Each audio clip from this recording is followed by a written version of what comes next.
Hey everyone, Steamed Rice here again with a game between Leon spawning as the green Terran in the top right hand corner of Zelnaga Caverns against Web spawning as the blue Zerg at the bottom left hand corner of this map. This is a nomination for the most innovative build award for our spot prizes.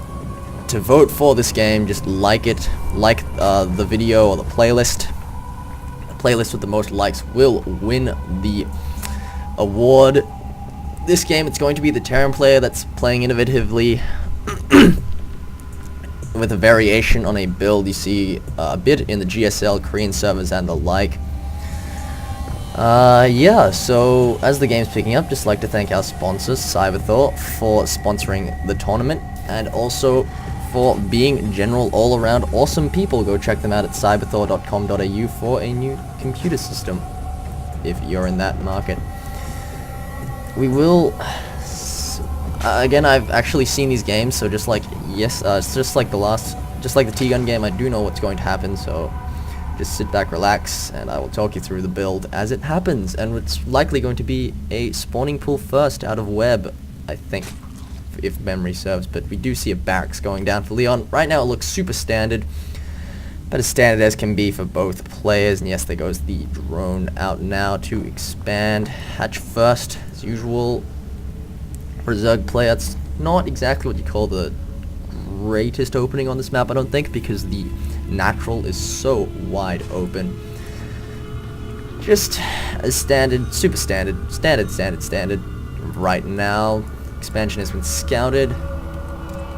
Yeah, expansion has been scouted by Leon, and then you can't see the SCV there. So, and there we go.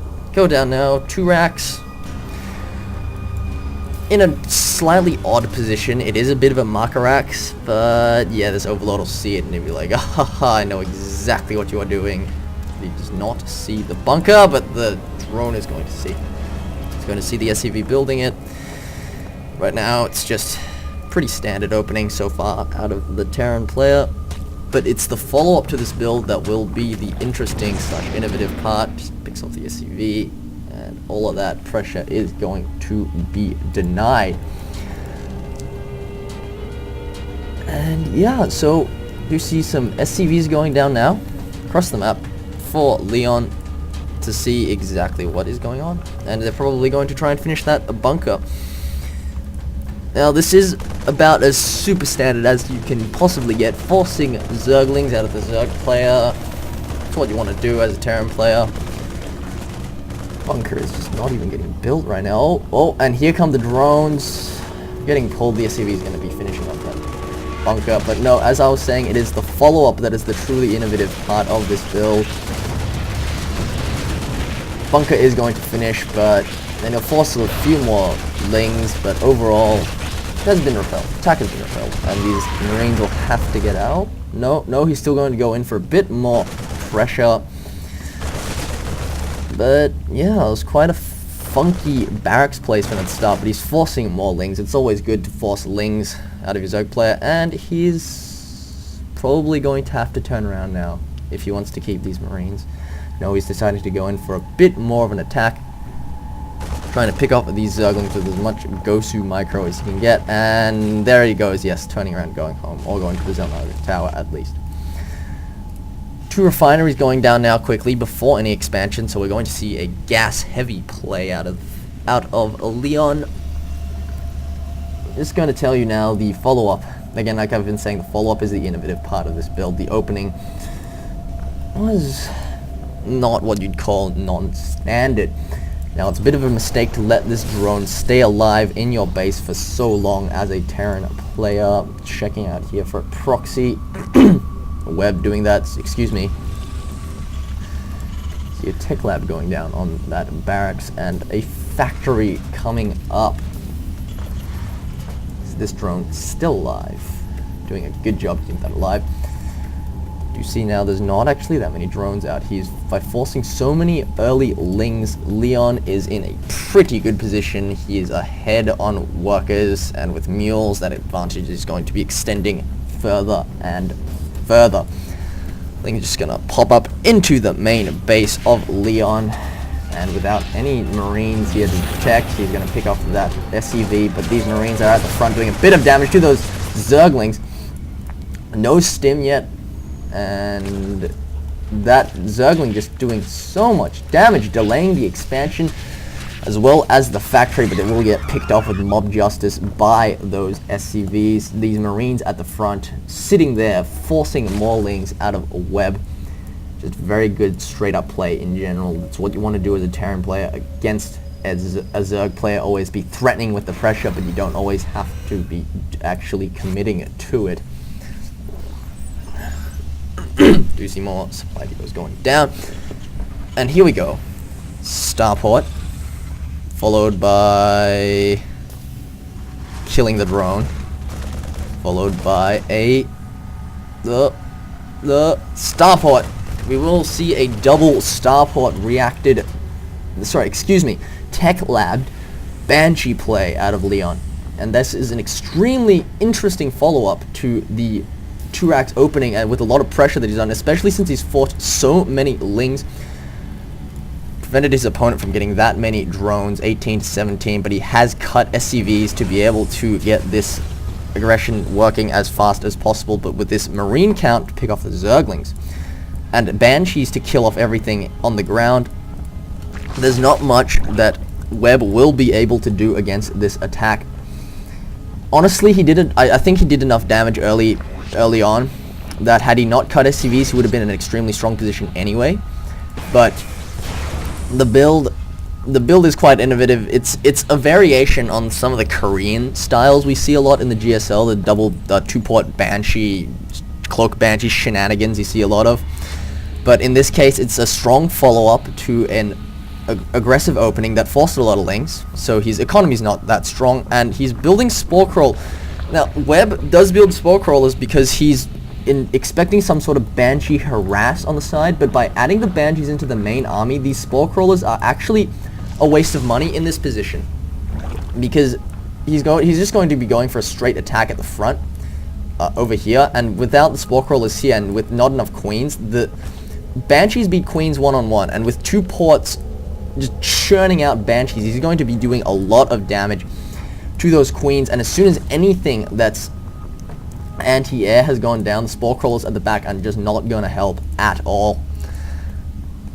Leon, and I believe Webb did see the Banshee, but I'm not entirely sure. He's just going to run around the side for a bit of a counterattack with these lings. And there's not actually going to be any expansion here, but no, the expansion is going to be moving out and attempting to land as soon as this arrives, and the Zerglings are going to be doing a bit of damage to these lings, to these Marines and Killer, and they rush into the main. Those SCVs were dead, don't bother trying to save them, and he's going to be going for a counterattack into the main of the Terran player, but it's just not going to matter with an army this big. He's going to do a lot of damage, and with the medevac as well. Now, that is another extremely interesting thing about this build. He did go for the medevac instead of just rallying Banshees out. But he's just going to go all in, at this position, and it's just not going to matter. If you look at the bars, it's quite interesting, actually. But the unit counting station, and he's building a Reaper as well, and that's going to be very useful against lings. But if you look at the unit counting station, 1 SCV did 23 drones, but it's just not going to matter. He does do quite a bit of damage with this attack. The extra Banshees being pulled into this mixture is very, very potent, especially against Queens.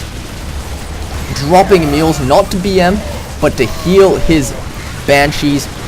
And as soon as these Banshees, they clear up the ground force and the Spore Crawlers with the Marines, these Banshees are going to just kill everything else on the ground, because he forced so many lings in the early game.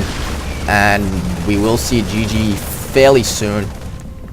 His Marines getting to work on the Zerglings, but yeah, it's an extremely interesting play. If he did force a lift on the natural, but with this many Banshees rallied in, it's just not going to matter. Spore Crawlers aren't any good against ground. The Marines can pick off that, and the Banshees will just clear up everything else left on the ground, picking off more and more Queens. The 2-port Banshee build extremely potent. He did attack without Cloak. I think this was the correct decision not to go for Cloak, so he could just simply get more Banshees for this main army push, as this build is designed to just outright kill your opponent rather than harassing them to death with those Banshees. More Zerglings rallying him, but they're just going to be falling down. An Overseer, wasting more money on an Overseer when he didn't really need it. And without that much anti-air available to the Zerg player, the death of that spawning pool is going to signal the end of the game, basically, because he can no longer build the ground army. And the drone pull, he will.